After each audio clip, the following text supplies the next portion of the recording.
Bom, vamos falar agora então da próxima aula de economia industrial. Falar um pouquinho, uma aula relativamente curta e tranquila, né? Que é a questão da diferenciação de produtos. Então, a diferenciação de produtos, como a gente tinha comentado um pouquinho lá na aula sobre concentração industrial, é um dos fatores que leva o mercado a se concentrar. Porque é um dos fatores que explica o diferente poder de mercado.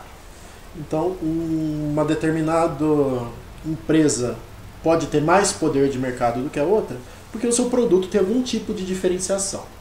E também puxando lá da microeconomia, né, que foi vista numa disciplina anterior, a diferenciação é aquilo que explica aquele mercado de concorrência monopolista, que é um mercado onde eu tenho muitos competidores, né, muitas empresas.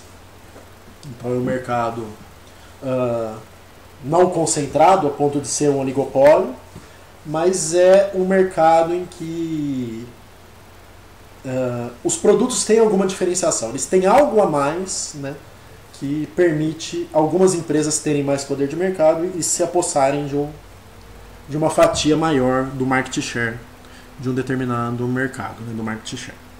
Bom, então vamos entender, né, e tentar explicar o que é essa diferenciação. Então a diferenciação, dois produtos eles são diferenciados, eles podem ser definidos como sendo diferenciados quando o consumidor percebe esses produtos como sendo diferentes. Então a diferenciação não é algo específico, não é algo que tem que estar presente, algo palpável. A diferenciação está na subjetividade do consumidor, no como esse consumidor percebe dois produtos. Então só a gente pensar no exemplo da marca. Então dois produtos podem ser exatamente iguais, terem a mesma função, a mesma qualidade, serem exatamente iguais entre si. Mas se por algum motivo o consumidor perceber esses dois produtos como sendo diferentes, perceberem alguma diferença esses dois produtos, a gente diz que esse produto tem uma diferenciação. Então dois produtos iguais, né, podem ser percebidos de forma diferente, né, por exemplo, apenas por causa da marca. Então tecnicamente eles podem ser iguais, mas se o consumidor perceber eles como sendo diferentes, eles têm uma diferenciação. Então, por isso, né, na questão da marca, né, que pode ser um dos exemplos de diferenciação, as empresas investem tanto na consolidação de uma marca, porque ele é um elemento de diferenciação, ele é um elemento que vai permitir a empresa cobrar mais caro por esse produto, né, garantindo um certo nível de diferenciação para a marca. Bom, então, um produto diferenciado, ou seja, se eu conseguir ter essa diferenciação do produto, isso vai fazer com que uma empresa possa fixar os preços acima das demais empresas. Então pode fazer com que uma empresa cobre mais caro pelos seus produtos. E é aquilo que a gente definiu lá na aula passada como sendo o poder de mercado. Então o poder de mercado é a capacidade que uma empresa tem de controlar o preço. Então se ela tem uma diferenciação nos produtos dela, se os produtos dela exibem alguma diferenciação, ela pode fixar um preço acima das demais. Então, como que uma empresa pode se diferenciar, né? Que tipo de atributos uma empresa pode embutir no produto para agregar diferenciação? Então, mais comum a gente pode pensar em especificações técnicas. Por exemplo, vamos pensar em celulares. Então, por que as pessoas enxergam um celular diferente de outro? Então, muito pode ser devido a especificações técnicas. Então, tem uma câmera mais potente, tem uma capacidade de memória maior, ou no caso de um carro, tem um motor mais potente. Então, tem algo técnico, ou tem mais opções lá no painel. Então, essas especificações técnicas são todos os atributos que um produto tem diferente do outro. E que são quantificados e que são facilmente percebidos. Então vamos dizer assim que esse é o elemento mais clássico da diferenciação, né? O mais palpável e perceptível da diferenciação. Bom, a gente pode falar de um atributo de diferenciação como sendo desempenho ou confiabilidade. Então, que é a confiabilidade de um produto? Né? Confiabilidade de um produto é ele ter um desempenho compatível com o que se espera dele. Então, quanto mais ele tem um desempenho compatível com o que se espera dele, mais confiável ele é.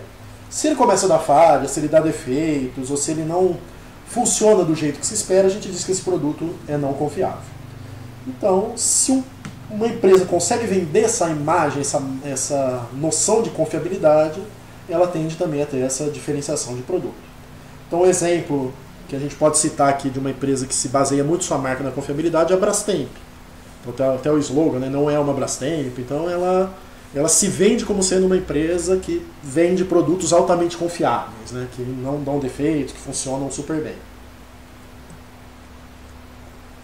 Terceiro produto, né, durabilidade. Então, hoje a durabilidade, vamos dizer assim, que ela é um elemento menor de diferenciação do que era no passado. Então, as pessoas, por exemplo, elas compram o celular, elas não esperam que eles vão durar para sempre, né? E muito pelo contrário, muitas vezes o produto fica obsoleto, porque novos produtos vão sendo lançados, né? Antes do produto perder a sua vida útil de fato, né? Então, mas de qualquer jeito eu não quero comprar um produto, principalmente produtos mais caros, como um carro, como um eletrodoméstico que dure um ano, que dure 6 meses, né? Eu quero que ele tenha uma durabilidade compatível com aquele preço que eu paguei. Então a durabilidade é uma coisa que se olha muito, né? Então, um exemplo aqui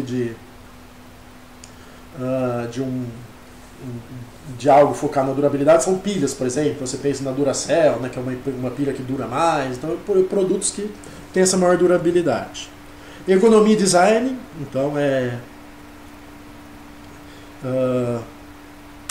a ergonomia é até inclusive uma área da engenharia de produção, né?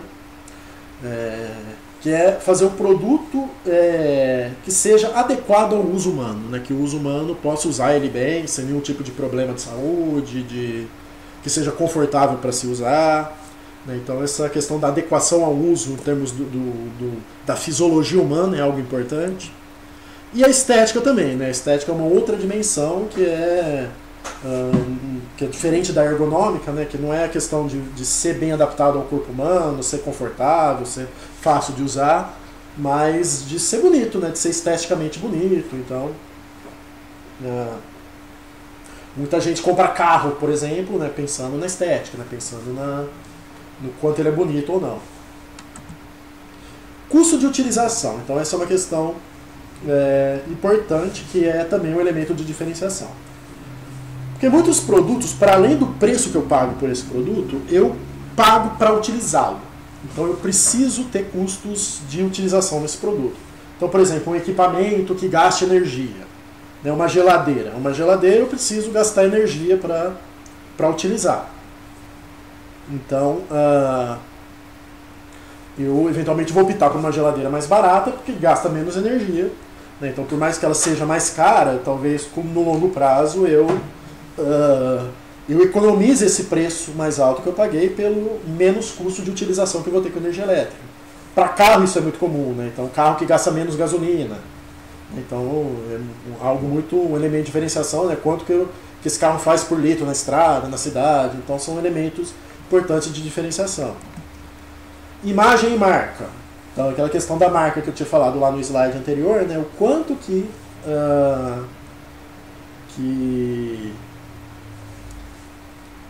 quanto que vale a marca, né? Quanto que a marca é importante. Então a gente pensa, por exemplo, na Apple. A Apple, os produtos dela, elas, para além das especificações técnicas, que podem ser maiores ou menores, né, do que outras marcas, mas ela tem uma marca muito forte, uma marca que é quase um status, né?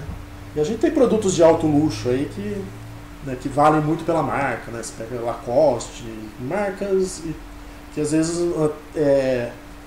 vamos dizer assim, não tem nenhuma vantagem estética, nem de funcionalidade, nem técnica, nem de durabilidade, mas tem essa questão da marca, que é o diferencial.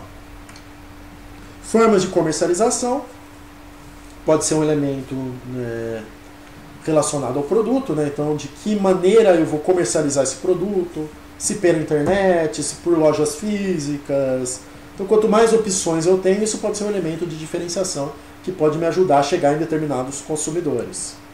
Né? Assistência técnica, então isso é importante, principalmente em eletrônicos, né? Então, ou carros mesmo, né? Então, você pensa o seguinte, esse carro ele é bonito, ele tem uma boa ergonomia, uma boa estética, tem especificações técnicas, mas se ele quebrar não vai ter oficina para ele. Então não tem assistência técnica, ou determinada marca não tem assistência técnica. Então é um elemento de diferenciação também. O apoio ao pós-venda, né? O quanto que isso impacta no pós-venda. E a questão de financiamento, então se formas de pagamento, né? se a empresa disponibiliza suporte financeiro para o usuário fazer suas compras.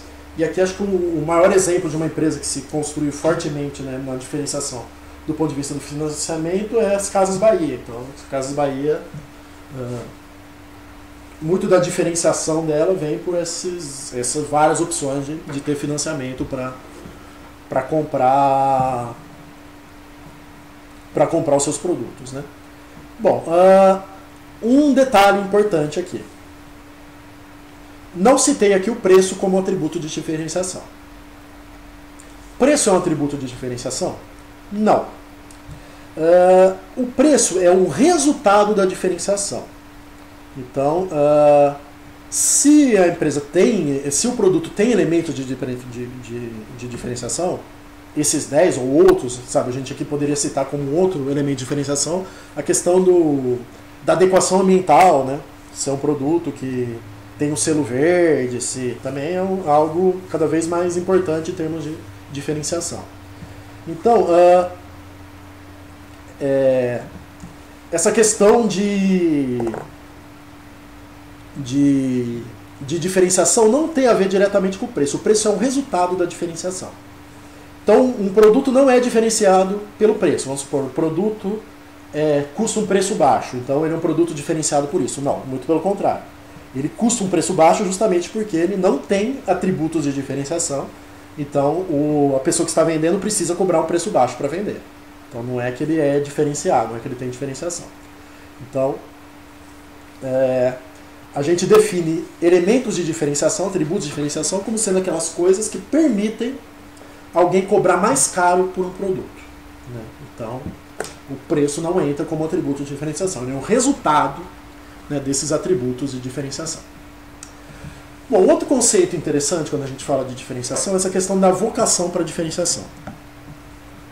Então existem produtos que têm uma vocação maior ou menor para diferenciação do que os outros. Então alguns produtos são mais diferenciados e outros são menos diferenciados. Quais são ou melhor, são mais diferenciados ou menos diferenciados, mas alguns produtos são mais afeitos à diferenciação, ou seja, são mais adequados para se fazer diferenciação, e outros são menos afeitos à diferenciação. Isso a gente chama da vocação para diferenciação. Quais são os produtos que são mais afeitos à diferenciação? Quais são os produtos que têm maior vocação para diferenciação? Primeiro, são aqueles que adotam uma tecnologia passível de modificação. Então vamos supor um celular. Então o celular ele é resultado de várias tecnologias, e essas tecnologias elas podem ser facilmente diferenciadas. Elas podem ser facilmente adaptadas para se ter algum tipo de modificação nelas. Diferentemente de um tomate, por exemplo. Então, a tecnologia de produção de um tomate ela não é tão fácil de ser modificada. Apesar que a gente tem um exemplo agora dos tomates orgânicos. Né? O tomate orgânico é um exemplo de um elemento de diferenciação, né? Então, uma mudança na tecnológica que permitiu-se fazer um tomate diferente. Mas é muito mais difícil mexer na tecnologia de produção de um tomate do que na tecnologia de um celular, né, que ele está a todo momento sendo aprimorado e tem muita pesquisa e desenvolvimento, né, buscando novas tecnologias. Então é bem mais fácil nessas tecnologias que são mais afeitas à inovação, né, que são mais passíveis de modificação. E também são mais afeitos à diferenciação os produtos que são avaliados pelos consumidores de forma multidimensional. Ou seja, por múltiplos atributos e não só por um atributo só. Então como que eu avalio um celular? Eu avalio pela câmera, pelo tamanho da tela, pela quantidade de pixels da tela, pela quantidade de memória. Então eu tenho múltiplos atributos para avaliar esse celular. ou múltiplos atributos para avaliar um carro.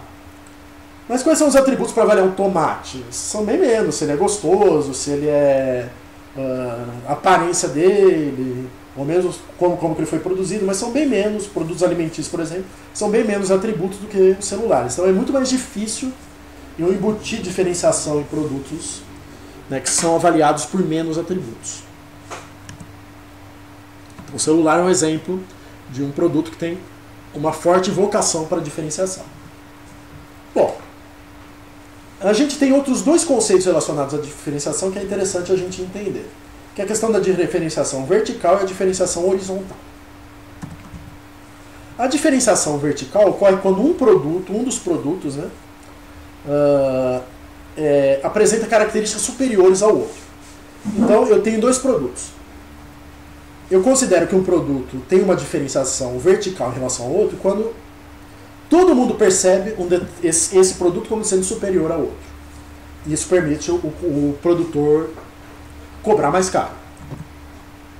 Então, falando um pouquinho mais técnico, né, num linguajar mais da microeconomia, quando a utilidade, ou seja, o grau de satisfação de todos os consumidores aumenta quando uma característica do produto é aumentado, eu digo que é uma diferenciação vertical.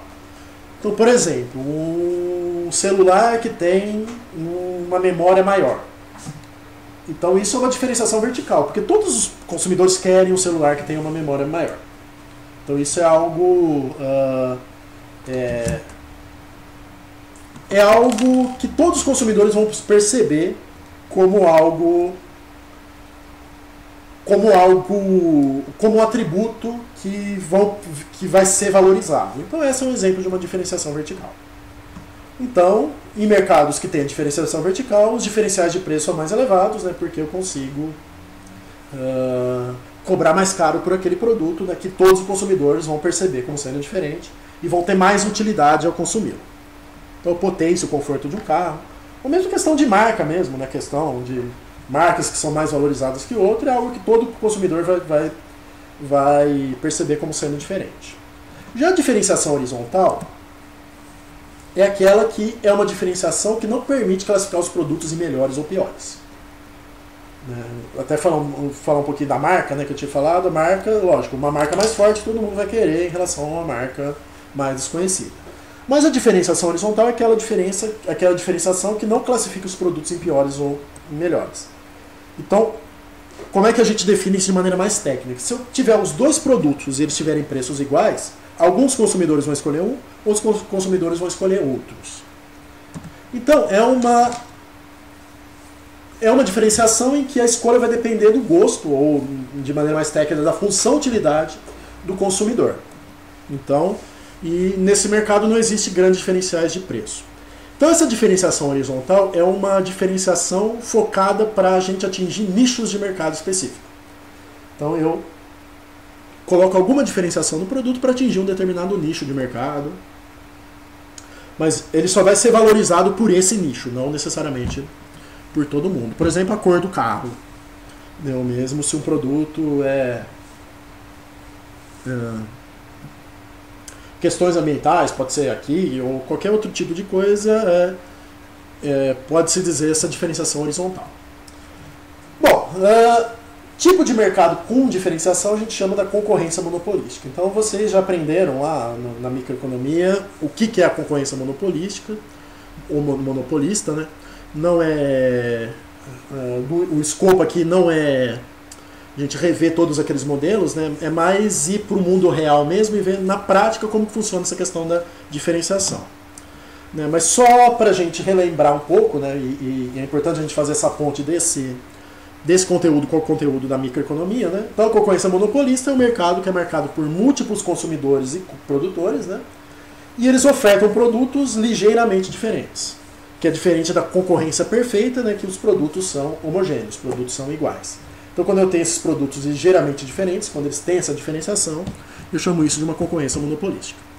Então, a gente pode dizer que os produtos desse mercado são substitutos próximos. Ou seja, são produtos que são diferentes, mas não são diferentes ao ponto de eu não poder escolher entre um e outro. Quer dizer, eles ainda são substitutos, eu ainda posso optar por um e por outro, dependendo do preço, né? Então, eles são substitutos, mas não são substitutos perfeitos, porque eu vou sempre preferir um do que o outro. Quer dizer, eu vou ter uma preferência de um e do outro, e eu só vou fazer a troca se realmente o preço não estiver compensando. Né? Então, essa diferenciação, né, faz com que os produtos tenham limitado poder de influenciar o preço. Então, se na concorrência perfeita todos os produtores têm que se sujeitar ao preço de mercado, né, ao preço do resultado da oferta e da demanda, e eles têm zero chance de influenciar o preço, aqui os produtores vão poder influenciar o preço, vão poder cobrar um valor a mais do que esse equilíbrio de oferta e demanda, dependendo do grau de diferenciação. Quanto mais diferenciado, mais eles podem cobrar. Então, alguns pressupõem a concorrência monopolística, né? Então, existe livre entrada de produtores e consumidores. Então, a gente vai ver na próxima aula as questões da barreira de entrada. Então, aqui não existem essas barreiras de entrada. Pode entrar quem quiser no mercado. Os produtos, apesar de diferentes, são substitutos próximos, né? Então, são produtos que eu posso optar por um e por outro, mas eu vou preferir um por causa da diferenciação, mas eu posso substituir, né, dependendo do preço. Então isso permite agrupá-los no mesmo mercado. Então, pensando em dois refrigerantes, né, Coca-Cola, Cotuba ou Dolly, aí, né, então eles fazem parte do mesmo mercado, mas a Coca-Cola e a Brahma, né, duas cervejas, fazem parte de mercados diferentes. Então, a Coca-Cola e Cotuba, elas são produtos de um mesmo mercado de refrigerantes. Eu consigo, se eu tomar refrigerante, eu consigo substituir um pelo outro, mas a Coca-Cola, por marca, por sabor, ela tem uma certa diferenciação em relação ao Cotuba, por isso que o preço da Coca-Cola costuma custar mais caro, né? Já a Coca-Cola e Brahma, eles são substitutos, mas não são substitutos próximos, né? Do mesmo que a Coca-Cola e suco de laranja, são produtos substitutos, mas não são substitutos próximos, então eles estão em outro mercado, então eu já não posso dizer que eles fazem parte de uma concorrência monopolística. Bom, numa concorrência perfeita, a curva de demanda de um produtor individual é uma reta dessa forma. Isso quer dizer o quê? Que, independentemente da quantidade que ele venda, ele vai ter que cobrar um preço fixo, que é o preço de mercado. Ele tem zero possibilidade de influenciar o preço. Já no monopólio, né, a demanda do produtor individual é igual à demanda do mercado, ou seja, ele vai poder cobrar o preço que ele quiser, mas ele vai saber que ele está sujeito a uma curva de demanda do mercado. Então, quanto mais caro ele cobrar, ele tem que saber que menos ele vai vender. Quanto mais barato ele vai comprar, ele vai ter que saber que mais ele vai vender, porque o que vai restringir ele é essa demanda de mercado, né? Essa curva de demanda do mercado, que é o quanto o mercado quer consumir do produto dele a um dado preço. A curva de demanda individual da concorrência monopolista está nesse meio termo, né, da demanda de mercado, da demanda do monopólio e da demanda da concorrência perfeita, que é essa reta perfeita. E eu posso dizer que quanto maior a diferenciação do produto, ou seja, maior o poder de mercado, mais ele vai se aproximar da curva de demanda de um monopólio, e quanto menos a diferenciação, mais ele vai se aproximar da demanda individual, em que ele tem nenhum tipo de controle sobre o preço. Então, quanto mais próxima a inclinação da demanda de um produtor individual for da demanda de mercado, maior o poder de mercado da firma que advém da diferenciação. Então, conclusões sobre a diferenciação, né? Então, todos esses modelos de diferenciação são completos passíveis de crítica, né? Esses modelos da concorrência monopolística e tal, todos eles são incompletos, mas são bons pontos de partida, né? Essa questão da diferenciação, a gente tem uma série de outros modelos para lidar com isso, mas não faz parte do escopo dessa disciplina, né, para engenheiros, né, numa disciplina de economia industrial para economistas, né, aí a questão seria mais bem debatida, mas para engenheiros o ideal é que você saiba bem o que é uma concorrência monopolística e o que faz, né, um produto ser diferenciado em relação ao outro, né. Então a economia industrial ela vai tentar incorporar a diferenciação como um aspecto da estratégia da empresa. Então, a empresa pode ter como uma estratégia que a gente chama de agregar valor ao produto. O que é agregar valor ao produto? É você incorporar no produto alguns elementos que fazem esse produto ser diferenciado aos olhos do consumidor. Então, incorporar no produto algum tipo de diferenciação no produto, isso vai permitir você cobrar mais caro por ele. Então, isso pode ser um elemento importante da estratégia da empresa. Então, existe uma competição pela diferenciação, mas em termos de modelos econômicos, isso é de difícil formalização, mas tem modelos, né, mas acho que para o escopo dessa disciplina especificamente, o que é importante saber sobre diferenciação é isso, né? O que é a diferenciação e o que ela faz, né, dentro de um mercado, possibilitando maior poder de mercado para alguns atores. Então é isso, algumas questões, né, sobre o assunto, né? O que é a diferenciação de um produto,